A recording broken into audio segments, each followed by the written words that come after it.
Okay, so everybody's talking about this Diddy situation, right? And rightfully so. It's insane. But what I'm seeing, and what nobody else seems to be picking up on, is the weird silence coming from Snoop Dogg. Now, think about it. Snoop is the internet's favorite uncle. He's always online, always got something to say, always commenting on everything from the Olympics to the latest snack food. If there's a viral video of a dog doing something goofy, Snoop's gonna be in the comments. The dude lives on Instagram. He's all about that engagement. But suddenly, crickets. And it's not just any random time. It's right after 50 Cent drops his documentary, The Reckoning, on Netflix. This thing wasn't just released, it detonated. #1 in the US, #1 in the UK, and the entire industry is freaking out. Blogs are blowing up, Twitter's going nuts, 50's doing victory laps, and Snoop? Nothing. Nada. Zero. The most vocal dude in hip hop has suddenly lost his voice. Now, why is that? Is it just awkward? Is it loyalty to Diddy? Or is it something way darker, like fear? Because what's starting to leak out suggests that Snoop's silence isn't just about being polite or not wanting to stir the pot. It's because he might be next. And if that's true, man, this whole thing is about to get a whole lot bigger. I mean, think about what would happen if Snoop got implicated. We've already heard whispers about him being on some of these alleged tapes. And honestly, it wouldn't completely shock me. Snoop's PR team has done an incredible job of making him look like the trustworthy neighborhood guy. The Martha Stewart collaborations, the family-friendly image, they've really worked to paint him as a different person, especially over the last decade. But let's not forget where Snoop comes from. He's not always been the lovable, weed-smoking uncle. People our age, we remember the old Snoop. We remember the murder trial, the controversies, the rough edges. The newer generation, they only see the Olympic commentator. They don't know the real Snoop. And the thing is, Snoop is tied to Diddy. They're not just industry acquaintances. They're, by Snoop's own admission, family. His kids and Diddy's kids have been best friends since they were little. Kim Porter, Diddy's late ex, was the one who really connected those families. When Diddy's son went to UCLA, Snoop's son went too. When Christian Combs started rapping, Snoop's son started rapping. They travel the world together, they model together. This is deep. So, here's the first big red flag. When someone you claim is your brother, someone whose kids grew up in your house, is accused of these horrific crimes, you usually have one of two reactions. You either stand by him and say, "This is a lie, I know this man, he's innocent," or you denounce him and say, "This is disgusting. I'm cutting ties." Snoop has done neither. He's just vanished. And that brings us to something else that's got people looking at Snoop sideways. His behavior. Remember that old clip of Diddy on a talk show where he says, "When I die, I want my last words to be, 'I did it'?" Crazy, right? But go back and watch that clip and look at Snoop's face. He gives this weird, knowing smile. It's like an inside joke that nobody else understands. But now, with everything we know about the allegations of trafficking and abuse, that smile doesn't look like a joke anymore. It looks complicit. And 50 Cent knows it too. He's been trolling Diddy for years, but recently he's been throwing subtle jabs at Snoop. 50's calculated man, he doesn't just attack people for no reason. If 50 Cent is hinting that Snoop is involved, it's usually because 50 has seen the receipts. Then you got this clip of Snoop letting Denny rub on his hand. Like, what is that? I don't hold another man's hand like that. We shake and get it back in our pockets. It's just weird, right? But the point is, why is Snoop in that circle in the first place? And then there's the whole Biggie and Tupac thing. How do you roll with Tupac when he comes to death row, goes to court with you, and then you end up siding with the people who are allegedly responsible for his death? It just doesn't add up. And there's more. Apparently, in some tell-all book, there were explicit details about Snoop sleeping with Diddy, like caught in bed together. That's insane. The guy running that circle, you don't sit on his lap unless you want to get cut. Now, Let's get to the legal stuff. This is where it goes from internet rumors to federal investigation. Ariel Mitchell, a lawyer representing some of Diddy's victims, went on TV and dropped a bomb. She said someone contacted her trying to sell a tape, a sex tape. And not just a rumor, she saw stills, she saw proof. It was filmed at Diddy's Atlanta home. But here's the kicker. Diddy wasn't the only celeb on the video. Mitchell said there was another male celebrity, even more high profile than Diddy. Think about that. More famous than Diddy. That's a short list. We're talking global icons. She also mentioned that this person didn't seem to know they were being recorded. It looked like a setup, a catch and kill type thing where Diddy records you doing something compromising so he owns you forever. She couldn't say the name, but the streets are talking, and the name that keeps coming up is Snoop Dogg.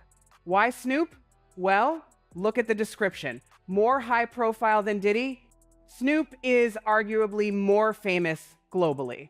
He's the face of the Olympics, he's on The Voice, he's in commercials for everything. He's a household name in a way Diddy never was.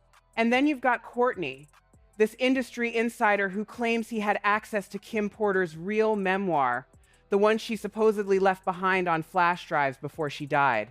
He says Kim documented everything because she knew it was her insurance policy, she knew what these men were capable of. If the tapes exist, and if the feds have them, which they probably do, considering they raided Diddy's house and took everything, then Snoop's silence makes sense. He isn't quiet because he's sad. He's quiet because he's waiting to see if he gets indicted. To really understand the darkness here, we got to go back to 1996. We got to talk about Tupac. For decades, Snoop has played the peacemaker, the guy who loved Tupac, the guy who was caught in the middle. He tells stories about how they were tight, how he visited him in the hospital. But if you listen to the people who were actually there, like Suge Knight, a very different story emerges. Suge, who's serving life in prison, says that Snoop was supposed to be with them the night Tupac was shot in Vegas. They had tickets to the Mike Tyson fight. It was a mandatory death row outing. But at the last minute, Snoop didn't show. He didn't go to the fight. He didn't go to Club 662 afterwards. For the first time ever, Snoop broke protocol and stayed away. Why? Did he know something was going to happen? Suge goes further. He says that after Tupac was shot and lying in the hospital, Snoop finally came to Suge's house in Vegas. Tupac's mother, Afeni Shakur, was there. And Suge says that when Snoop walked in, he told him, "Tupac hates me right now." And then Snoop went into the bathroom and started throwing up. That's a visceral reaction. That's a reaction to someone consumed by guilt. Suge implies that Snoop had crossed the line. And then there's the walkie-talkie story. Warren G., Snoop's own family, has confirmed that Snoop was at his house that night with a police scanner-style walkie-talkie. Witnesses claim that over that radio, right after the shots were fired in Vegas, a voice was heard saying, "Got him." Who was on the other end of that radio, and why did Snoop have it? There's a theory, supported by Ali Carter and other insiders, that Snoop had already been flipped, that the East Coast versus West Coast war was real, but the lines were blurry. The theory is that Diddy, the Black Clinton, had already pulled Snoop to his side. They suspect Snoop was working with Bad Boy while pretending to be Death Row. If that's true, it changes the entire history of hip-hop. It means Snoop didn't just survive the rap wars. It means he might have helped orchestrate the fall of his own team to save himself. Now, we got to get a little weird for a second, all right? We got to talk about the stuff that happens behind closed doors. The stuff that Gan Day, Diddy's former bodyguard, has been screaming about for years.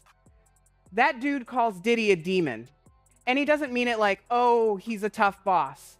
He means it literally. He talks about these parties with specific vibes, specific temperatures, like red rooms and rituals. I'm talking seeing Diddy participate in rituals with birds, doves that wouldn't even fly, they'd just drop dead. Creepy, right? And Gandhi says Snoop wasn't just a guest at these parties, he was a participant. Now, there's this concept in the industry called the boiled egg. Suge Knight has talked about it too. It's like a humiliating, degrading ritual that acts as an initiation. It's a test of loyalty. The idea is, if you're willing to do this thing, this specific gross thing involving your body, then the powers that be know they own you. They know you'd do anything for fame. Suge Knight explicitly said Snoop passed the boiled egg test. And what's messed up is that Snoop has this weird obsession with eggs on social media. He posts about them, he jokes about them. To the average fan, it's just Snoop being high and funny. But to people who know the code, it looks like signaling. It looks like he's telling the club, I'm one of you, I did what I had to do. And this connects back to Ollie Carter. She's a survivor of child trafficking who's been trying to tell her story since 2020. She explicitly named Snoop Dogg. She's like, you guys are canceling Dr. Seuss and Aunt Jemima, but you're cheering for Snoop at the Super Bowl halftime show? She alleges that Snoop is actually deeper in this trafficking network than Diddy. She claims that while Diddy is the loud, flashy frontman, Snoop is the one who really operates in the shadows, using his nice guy image to lure people in. She calls him a predator. Back in 2020, people laughed at her. They were like, not Snoop, he's the Martha Stewart guy, he's the weed guy. But look at where we are now. Diddy's house got raided, the feds have the tapes, and Ollie Carter's accusations don't sound so crazy anymore, do they? This brings us to the most brilliant and maybe the most sinister part of Snoop's career, the rebranding. Think about Snoop in 1993. He was on trial for murder. He was the scariest rapper in America. He was straight gangster rap. Now look at him. He's the honorary coach of the US Olympic team. He's on NBC primetime. He's making cookies with Martha Stewart. He's the most family-friendly, corporate-safe rapper in history. How does that even happen? Here's the theory. It's a protection racket. When you become that valuable to corporate America, when you become the face of NBC at the Olympics, you become too big to fail. The networks protect you, the brands protect you, because if Snoop goes down, he takes hundreds of millions of dollars of advertising revenue with him. Notice the timing. Every time a rumor starts bubbling up about Snoop's past, suddenly he gets a massive deal. Suddenly, he's carrying the Olympic torch. It's the ultimate distraction. Just look over here. Look at the funny dancing man. Don't look at the sealed indictments. But that shield is cracking, y'all. The Diddy documentary has pierced the armor because this isn't just about PR anymore. This is about federal crimes. And the FBI does not care about your T-Mobile commercial. So, let's bring it all back to the present day. 50 Cent released The Reckoning. He knows what he's doing. He didn't just put the documentary out to hurt Diddy. He put it out to shake the tree and see what else falls out. Gene Deal, the bodyguard, said he wasn't included in the doc because he knows too much. He knows the part that implicates people other than Diddy. He implies that if he told the whole story, half of Hollywood would be in handcuffs. Snoop's silence is the loudest sound in the room right now. If he was innocent, he'd be laughing this off. He'd be on Instagram Live making jokes about Diddy. He'd be distancing himself. But he can't do that because the photos exist. The tapes allegedly exist. The memoirs exist. We are reaching a house of cards that has stood for 30 plus years and is starting to wobble. Diddy was the first domino, but he won't be the last. So I want you to ask yourself, do you believe in the Uncle Snoop persona? Or do you think that image was carefully crafted to hide a much darker reality? Do you think he's hiding something about Tupac? Do you think he's the high-profile celebrity on those tapes? The feds are going through the evidence right now. The sealed indictments are sitting on a desk somewhere. And I have a feeling that when the dust settles, the history of hip-hop is going to look very, very different. I don't think nobody in our generation is prepared for what's about to come down. Snoop has been quiet, but the truth is getting louder every single day.